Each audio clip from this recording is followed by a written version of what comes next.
ఈ దాడికి కొన్ని నిమిషాల ముందు మోహన్ బాబు ఒక ఆడియో విడుదల చేశారు. అందులో ఈ వివాదం గురించి ఏం మాట్లాడారో ఒకసారి విందాం. మనోజ్, నువ్వు నా బిడ్డవి. నిన్ను ఎలా పెంచానురా నేను? అందరికంటే నిన్నే గారాభంగా పెంచానురా. నీకే ఎక్కువ ఖర్చు పెట్టి చదివించాలని ప్రయత్నం చేశానురా.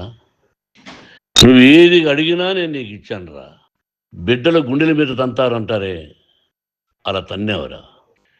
నేను మీ అమ్మ ఏడ్చుకుంటున్నావురా. నువ్వు నన్ను కొట్టడం ఏంట్రా? నా బిడ్డ నన్ను తాకలా. ఇద్దరం ఘర్షణ పడ్డాం కొన్ని కారణాల వల్ల. చూడు మనోజ్, నీకన్నీ ఇచ్చిన ఈ రోజున నువ్వు నా గుండెల మీద తనడమే కాకుండా అపకీర్తి తీసుకొచ్చావు.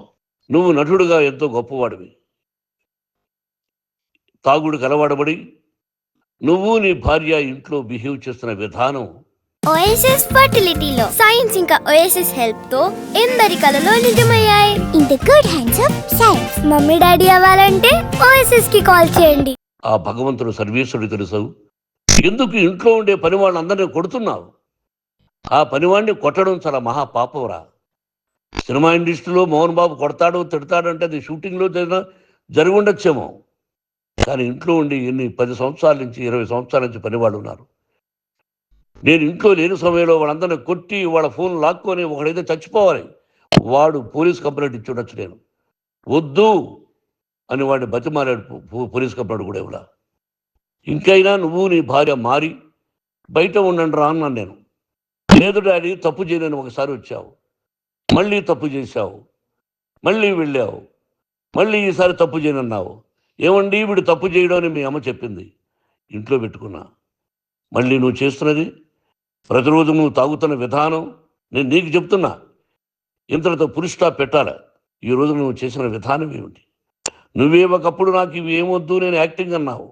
ఈ రోజున ఏం చేస్తున్నావు? విద్యాలయాల మీద పడ్డావు. అందరినీ కొట్టడానికి వస్తావు. మీ అన్నం తిడతావు. ఒక వ్యక్తి వినయ్ గారనే ఆయన వ్యక్తి హెల్ప్ చేయడానికి వస్తే ఆ వినయ్ ఎవరు అన్నావు. ఇవన్నీ ఎంత తప్పురా. అంటే మీ నాన్నగారికి ఎవరు సహాయం చేయడానికి వస్తే వాళ్ళందరూ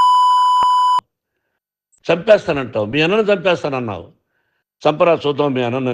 నేనే అన్నా. తాకరా నీ ధైర్యం ఉంటే అన్నా. ఎంతమందిని చంపాలనుకుంటున్నావు? ఎంతమందిని చేయాలనుకుంటున్నావు? నువ్వు ఏం సాధించాలనుకుంటున్నావు?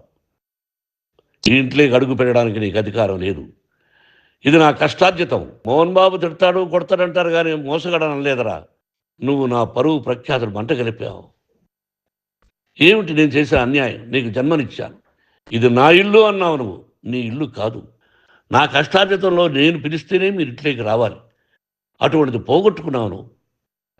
ఆస్తులు అంటావా? ముగ్గురికి సమానంగా రాయాలా లేదా? అది నా ఇష్టం.